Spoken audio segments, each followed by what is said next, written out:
So I have another knife review for you today. The CRKT Chanceinhell. Bought this knife at Mountain Equipment Co-op just about 2 years ago. And the reason I bought it was for trail maintenance. I was going into some areas of the wilderness here that were either not well-marked trails or overgrown trails, or actually I was going to be connecting a couple of trails together. And I needed something that I could use for clearing the light brush along the way. I have some very definite thoughts on this knife. If you're interested in hearing about them, stay tuned. Okay, before we get to the knife itself, let's take a look at the sheath. We'll get that out of the way.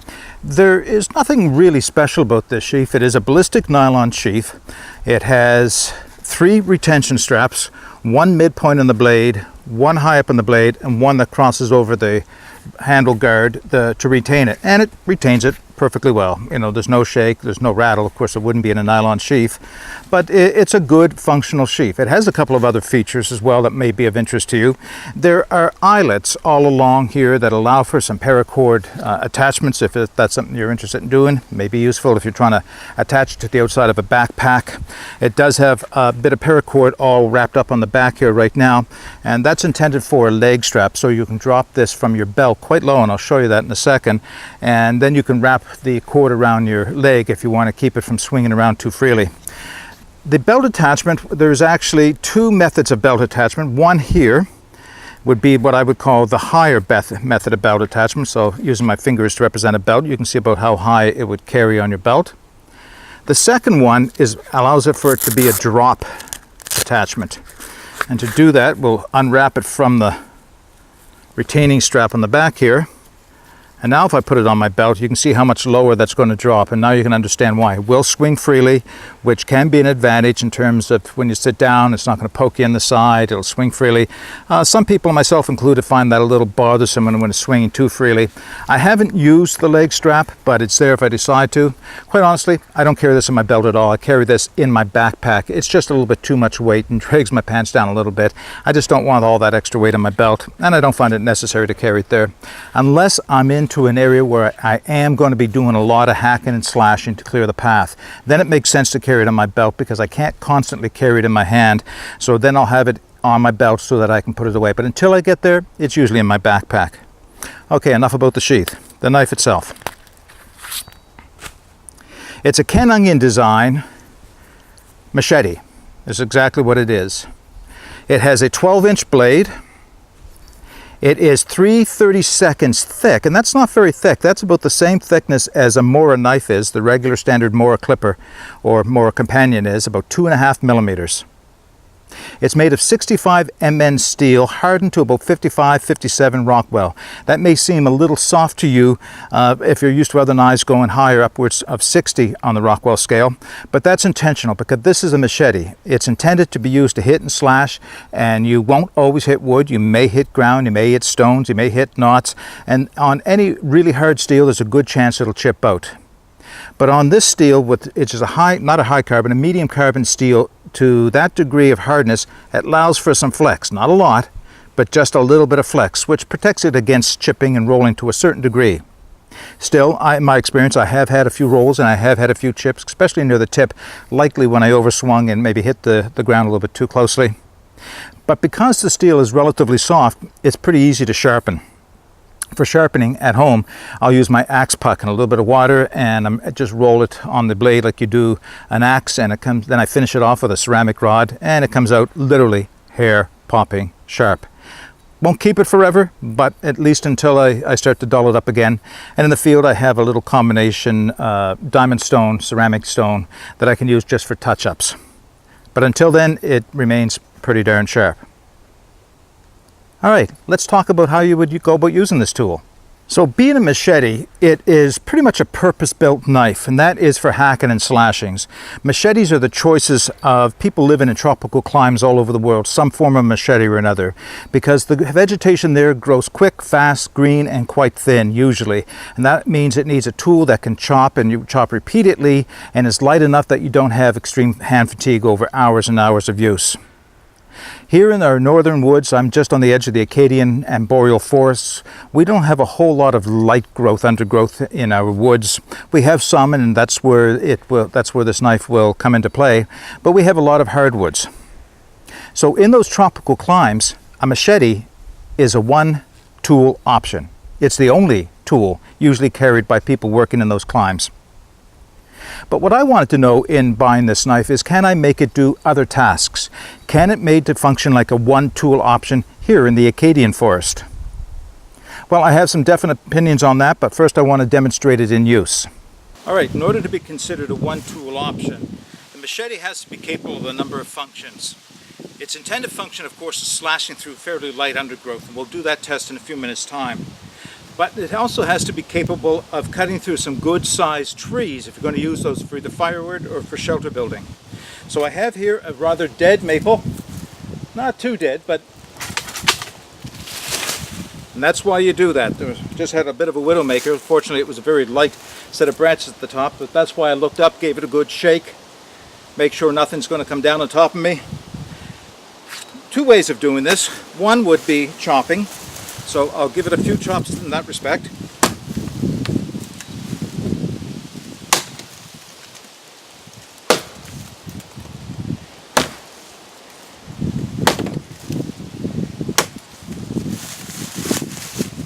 You can see it's biting in very deeply, especially on the long cuts. The other way, which is actually my preferred method for energy saving and efficiency, is what I call the beaver chew method. So I have a baton here, just a piece of wood carved into a bit of a mallet. And with that, I can go around the tree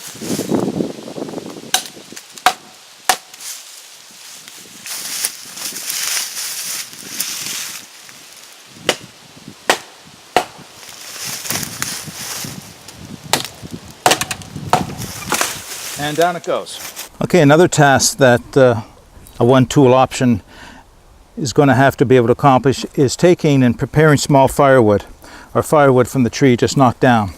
So this is the top that I shook off of the tree that I cut down with the machete. So, you know, this is well within its capability right here. This is exactly the type of chopping that this works so efficiently for.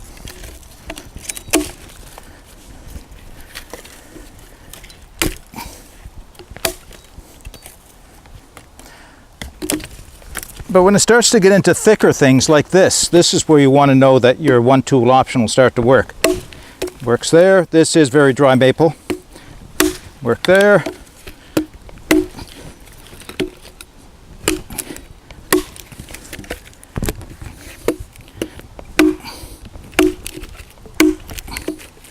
Roll it over, and away it goes. That was most of the way through on that bite. There. But what about bigger stuff? Let's see if we can't take some bigger stuff and buck it up as well. So once we start getting into pieces of wood that are 2 inches plus, and this is right around the 2-inch mark, now we're going to be working a lot harder with the machete because it just doesn't have the weight. It is a weight forward design, at least the Chanceinhell is, and it's what allows it to cut as well as it does is the fact that it is a light blade, so I can get a lot of speed with it. The weight forward design right over the sweet spot, it allows for a lot of deep bite. And what I haven't talked about is the ergonomics of the handle, and I'll show you those a little bit more detail up close. But they allow for the forward part of the blade to strike while my wrist is still in good anatomical position, what I would call a power position. But a couple strikes with the machete the way it is, we'll have a look. So it is sending chips flying. But from an energy conservation point of view, this seems to be rather efficient to me. More efficient would be to do cross-grain batoning.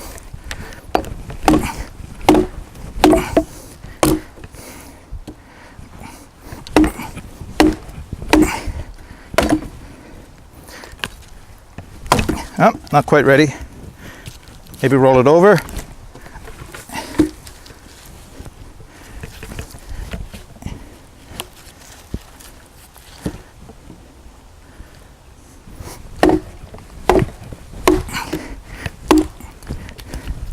And that was a lot easier on my wrist, my forearm to baton than it was to to chop with the machete directly. So once again, do another piece, get it positioned here. That looks pretty good.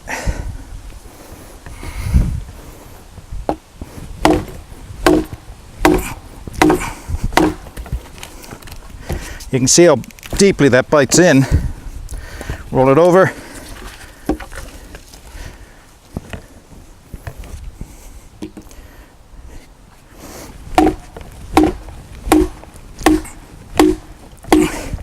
The only problem with batoning a thin knife like this is it's going to chew up my mallet very quickly. I wasn't very close with that one. Try there.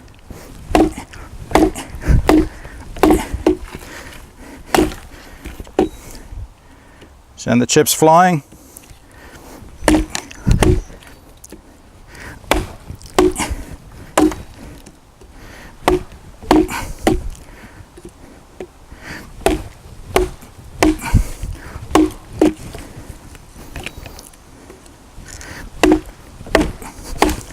And we're through. So in addition to being able to buck up your wood, of course, you then have to be able to split it down. So I have a few pieces here that we can practice on. A couple of pieces of maple, and one piece of spruce that is not completely dried. This is what's left from a project I had previously where I had made a bucksaw here in the woods. So it should be fairly dry. Let's start with the spruce and see what we can do. Now, my experience has been that the grind on this knife is such that it looks like a Scandi, but it has quite a large secondary edge on it. That adds for great penetration up until the point where it meets the flat. And because this is such a thin blade, to date it has not been a good splitter. It will bite in deeply, but once it embeds itself deeply into the wood, then it starts to slow down because it just doesn't have the width to force the wood apart. Let's demonstrate.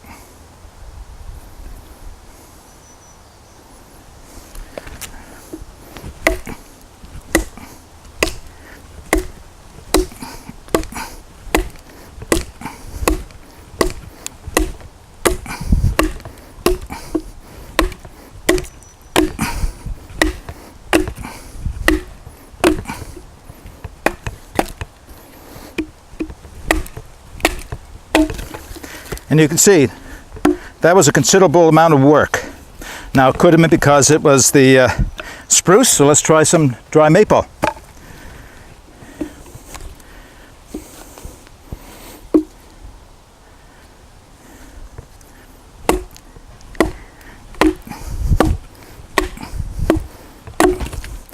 I did okay with the maple.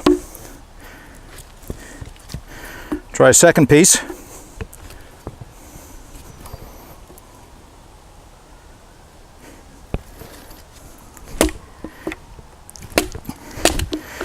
It did better with the maple than it did with the spruce.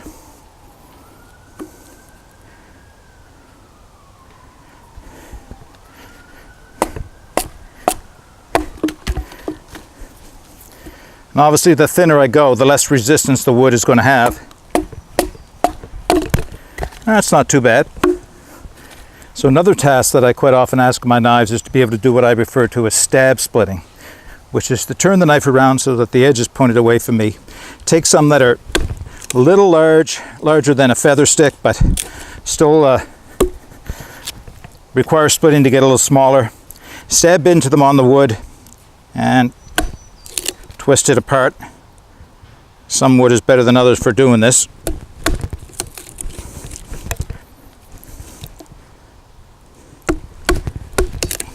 But it does function at that quite well. But how about feather sticking? That's yet another task that we want to make sure our knives are capable of, so we can get down to the finest tinder. If we don't have any of the other tinders like birch bark or fine softwood, it's a little damp in the center. We can work with it. We'll work with both of those to see. So this is the maple that we cut down, and what I'm doing is I'm choking forward on the knife just ahead of the guard. There's a flat area just before the blade begins.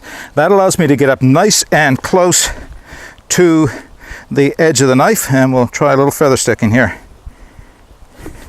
Wants to bite in very deeply. So as with any knife, you have to learn how that knife is going to react to the wood, and then also how the wood is going to react to the knife. Finding the edge, I call it. A couple of good feathers there. Let's try another angle at it.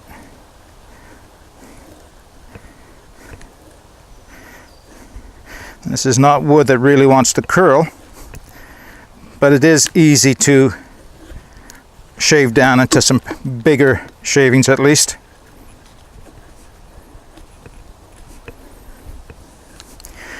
Having very little resistance from the knife.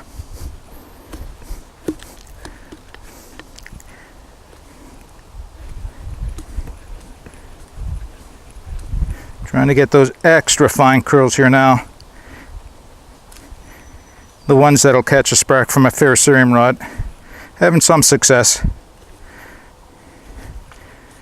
If I can make enough of them, they'll work.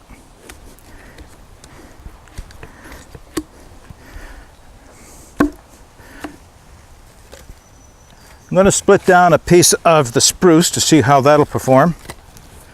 Feather sticking. So once again, I'll need my baton.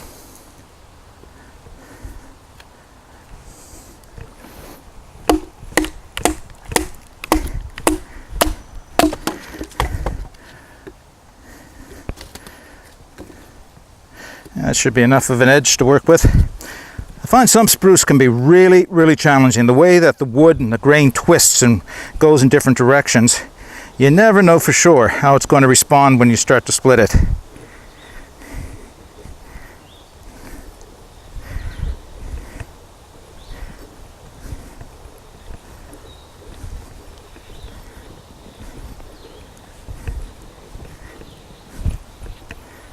Try and curl it the other way.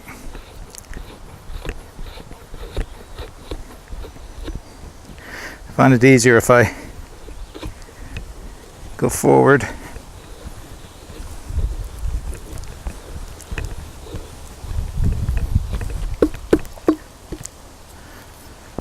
They're all right. They're not the best curls in the world, but they will catch a spark from a ferrocerium rod. So it is this next test that will really show what this knife is intended to do. This is intended to be a forward swinging, slashing type knife. Light chopping, but more towards slashing.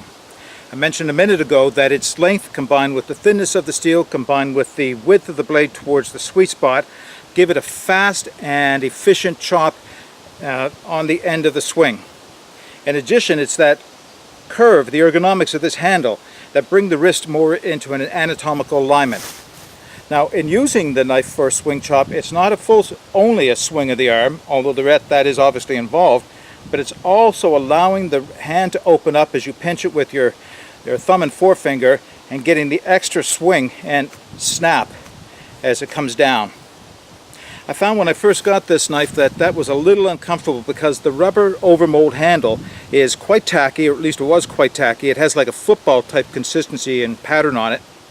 But over time that smoothed out just a little bit. I mean, it's still very grippy, but it doesn't feel like it's going to create a hot spot from doing this for an extended period of time. So there are, behind me you can see, in amongst the two maple and the oak right here, there are some small ones growing up, and you can see a few of them in the center that are already dead. And what's happening, of course, is that the larger trees are crowding out the smaller trees, and they don't have a very long lifespan. So those are two trees, or two small bushes that I can cut without being concerned that I am harming the environment, because they're going to die within the next year or so anyway. So I'll demonstrate on those.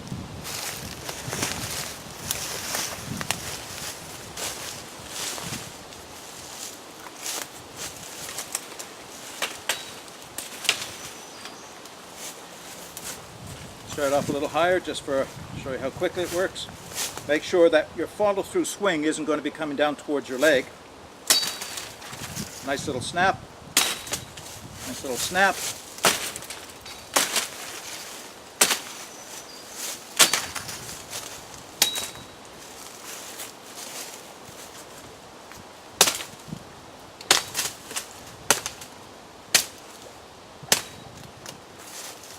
Bit of a snap there.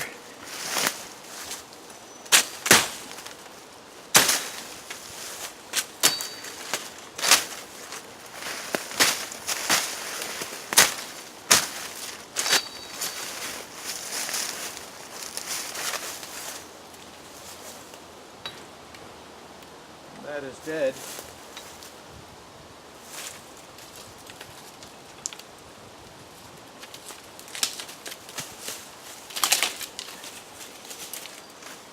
And that is dead as well.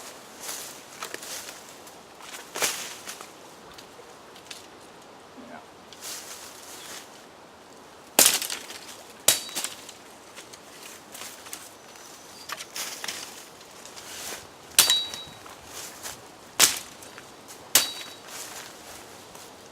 Now we're getting back into some thicker stuff again, but let's see what we can do. Being dead, it certainly helped. So there's a striped maple here, which I've opened up the bushes all around it. And I'm going to leave that striped maple alone because there's not a lot of them in the woods right here. And I've now opened it up so it should be able to reach up and find some sunshine to survive. Okay. Okay, how about some closing thoughts on the CRKT Chanceinhell? Well, when it comes to slashing and cutting through thin brush and clearing a trail, there is no peer. A machete is the tool absolutely to use. Its lightweight, its length, its thinness lends itself well to the forward cut, and it will go through the trail, cutting out the small stuff very easily. Now, we did look at this and say, can this be used as a one-tool option? Well, I used it to take a tree down. It worked. I'd sooner have a saw or an axe. I used it to buck the wood down into lengths.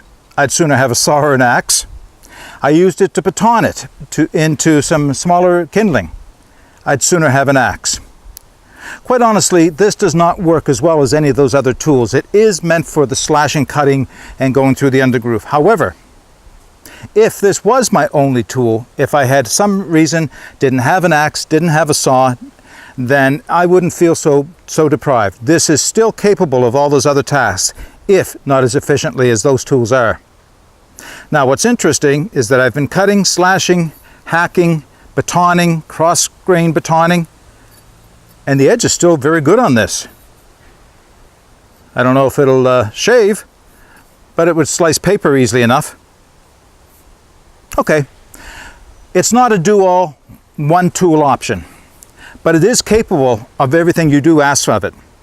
One more thing I haven't shown you yet is that on the spine of the blade, I did take an axe file and remove the coating and just squared the spine off.